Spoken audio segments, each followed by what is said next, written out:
ہمیں یاد نہیں کہ ہم نے اس لیے پٹائی کھائی ہو کہ ہمیں سبق یاد نہیں تھا، لیکن ہم جب مولانا کو دیکھتے تھے تو ہمارا پورا وجود کانپ جاتا تھا کہ یار یہ تو آج بہت پٹائی کرے گا، اور اس لیے اس صورتحال کے پیش نظر ہم نہیں چاہتے تھے کہ دوبارہ مدرسہ آئے۔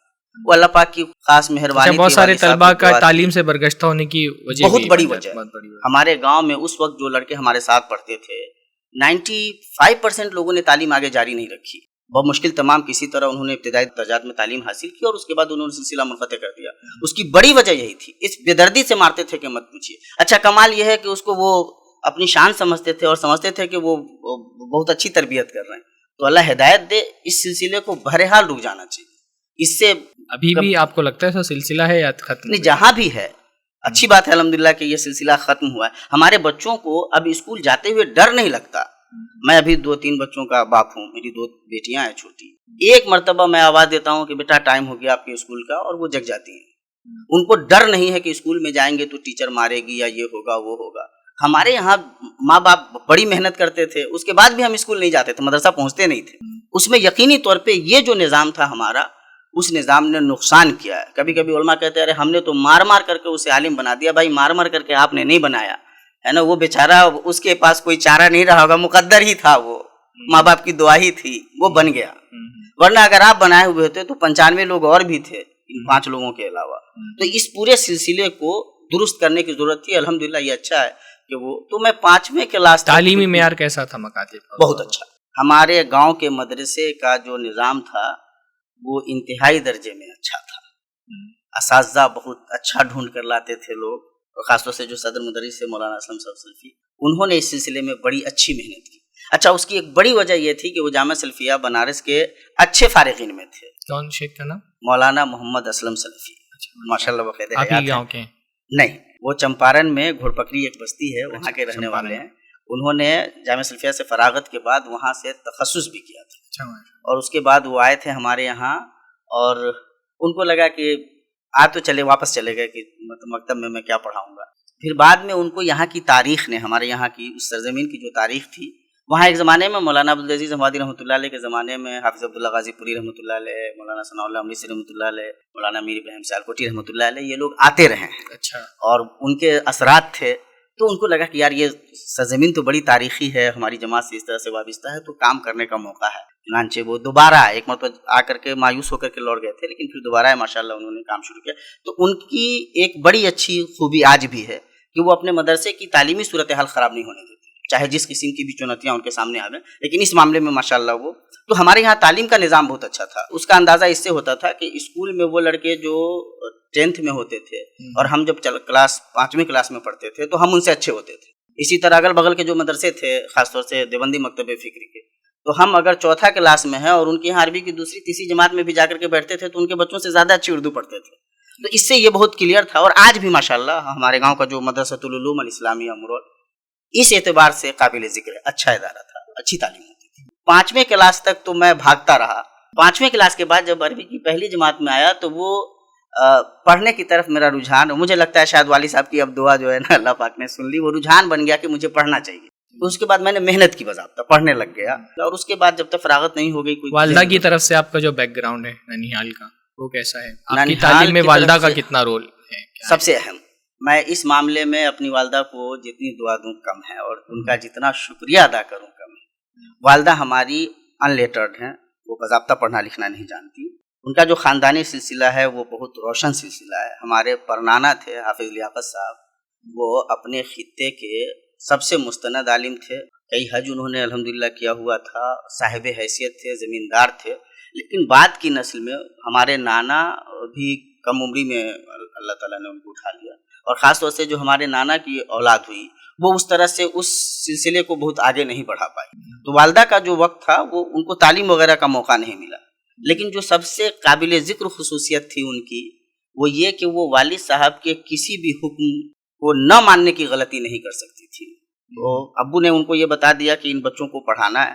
ہمارا جو محلہ تھا وہاں بچے مدرسہ نہیں جاتے تھے، ظاہر ہے کہ بچوں کے اثرات آپ کے دوستوں کے بہت گہرے ہوتے ہیں آپ کے اوپر، جن کے ساتھ آپ ہوتے ہیں، تو ہم ان میں کہیں نہ کہیں شامل ہو جاتے تھے، لیکن والدہ بہت سختی کرتی تھی اس معاملے میں، اور نہایت ذمہ داری سے انہوں نے ابو کی ساری ہدایتوں پہ عمل کیا، اور جو کچھ بھی ہم آج ہیں، ہم پورے اعتماد کے ساتھ آپ سے کہہ سکتے ہیں کہ ابو کا خرچ ہوگا, ان کی دعا ہوگی, لیکن والدہ کی تربیت ہے, انہوں نے کافی محنت کی. تو سب سے اہم کردار اگر کسی کا ہے, خاص طور سے میرے لیے, تو والدہ کا ہے. اللہ تعالیٰ بحیات ہیں آپ کے والد اور والدہ دونوں, اللہ تعالیٰ عافیت کے ساتھ ان کو عمر کے اس پڑاؤ پہ ہیں جب پریشانیاں زندگی کا حصہ بن جاتی ہیں, لیکن الحمدللہ بخیر ہے. اللہ تعالیٰ برکت دے خوب آپ. اب بھائی مکتب پہ کچھ بات ہوئی ہے, تو اس پہ آپ فی الوقت ہمارے یہاں جو ہندوستان میں خاص طور پہ یو پی بہار کے جو مکاتب ہیں, ان کے بارے میں کچھ تجاویز بھی آپ رکھ دیں. جب آپ گفتگو آپ نے کری دی ہے کہ کس قسم اب جو صورتحال ہے مکاتب کی, اس میں آپ کیا سمجھتے ہیں کہ جو مکاتب کے ذمہ داران ہیں ان کے لیے کیا مشورہ ہے, کیا تجاویز ہیں آپ کی؟ میں ایک تجربہ شیئر کرنا چاہتا ہوں. ہم لوگ جاتے تھے, میں اور مجھ سے بڑی بہن ہیں, وہ ہم دونوں کلاس میٹ تھے. تو ہم دونوں بھائی بہن کئی سالوں سے پڑھ رہے تھے, اور ہمیں اما پارا کی کئی صورتیں یاد تھیں, لیکن وہ لکھا ہوا کیا ہے یہ ہمیں پتہ نہیں تھا. ہم حروف شناس نہیں تھے, حروف شناسی نہیں آتی تھی, لیکن ہمیں یاد تھا, چونکہ جو حضرت پڑھانے والے تھے انہوں نے یاد کرا دیا تھا. اب وہ کئی سالوں سے والد صاحب آتے تھے, ہر 4-6 مہینے پہ ابو آ جاتے تھے. دھنباد میں ابو کا کاروبار تھا. آتے تھے, وہ سوچتے تھے, جب بھی کہتے تھے پڑھنے کے لیے تو ہم وہی ریپیٹ کرتے تھے. تو ان کو لگا کہ اس کا مطلب ہے کچھ نہ کچھ گڑبڑ ہے. وہ ایک روز ہم دونوں بھائی بہنوں کو لے کر کے مدرسے گئے, اور انہوں نے مولانا اسلم صاحب سے کہا کہ بھائی میں پچھلے 3 سالوں سے ان کو چیک کرتا ہوں, یہ تو وہی پڑھ رہے ہیں, ان کو کچھ دوسرا آتا نہیں ہے, اور اس میں بھی کہاں کیا لکھا ہوا ہے ان کو پتہ نہیں ہے, تو آپ کیا پڑھاتے ہیں؟ تو مولانا نے کہا کہ نہیں رکیے. اس زمانے میں ہمارے ایک استاد تھے ماسٹر نظام الدین صاحب, اور وہ جامعہ سلفیہ سے غالباً نیم مولوی ہیں, پوری فراغت ان کی نہیں ہوئی تھی. ان کو اللہ تعالیٰ نے بڑا سلیقہ دیا تھا پڑھانے. تو میں سمجھتا ہوں کئی سال ہیں, اس سے پہلے 2-3 سال کا عرصہ ہے جب ہمیں کچھ نہیں آیا, اور 3 مہینے 4 مہینے کا عرصہ ہے جب انہوں نے ہمیں قرآن شریف پڑھنا سکھا دیا, اردو سمجھنا سکھا دیا, لکھنا سکھا دیا, بولنا سکھایا, اور بڑے سلیقے سے سکھایا.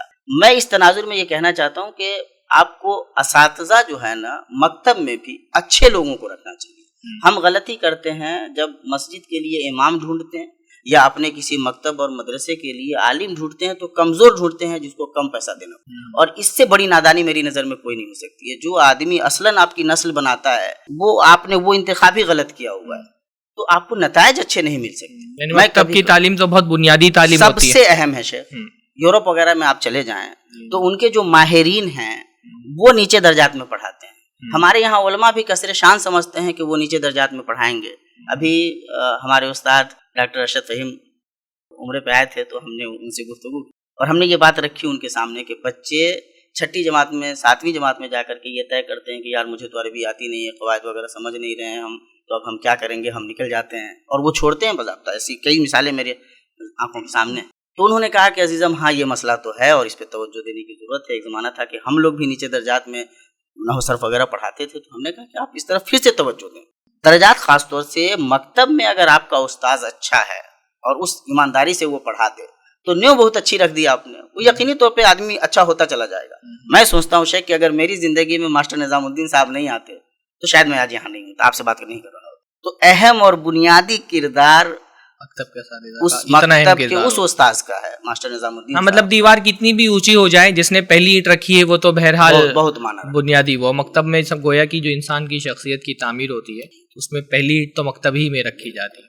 اور آپ اگر کسی استاذ کا ذکر کرنا چاہیں اپنی اس مرحلے میں سب سے اہم استاذ میری نظر میں, باقی سب لوگ ٹریڈیشنل ٹیچر تھے, پڑھاتے تھے, اچھے تھے, لیکن جس فرد نے مجھے اس, آپ سمجھ لے کہ ہوتا ہے نا کہ ایک جگہ دلدل ہے جہاں آپ پھنسے ہوئے ہیں, وہاں سے نکالنے کا کام, راستے پہ ڈال دینے کا کام انہوں نے کیا.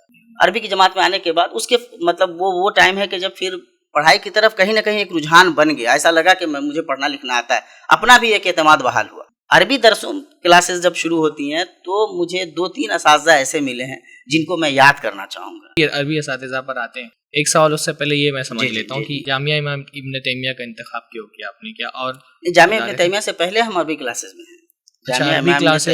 جامعہ امام ابن تیمیہ کی شاخ ہے ہمارا جو مدرسہ ہے, مدرسۃ العلوم الاسلامیہ, اور متوسطہ ثانیہ تک عربی کی 2ری جماعت تک اس زمانے میں ہمارے یہاں تعلیم ہو رہی تھی. ابھی بھی وہیں تک تعلیم ہوتی ہے, صرف نام بدل دیا آپ کے گاؤں ہی میں. جی. تو وہاں جو ہمارے بعض اساتذہ ہوئے, جی ہاں, ان میں مولانا انصار صاحب سلفی تھے. اچھا, یہ جو آپ کے گاؤں کا ادارہ تھا یہ جامعہ امام ابن تیمیہ کی شاخ ہے, آج بھی ہے ماشاءاللہ. اس لیے بڑی آسانیاں ہوئی, ہماری زندگی میں زیادہ مدرسے نہیں ہیں, تو وہ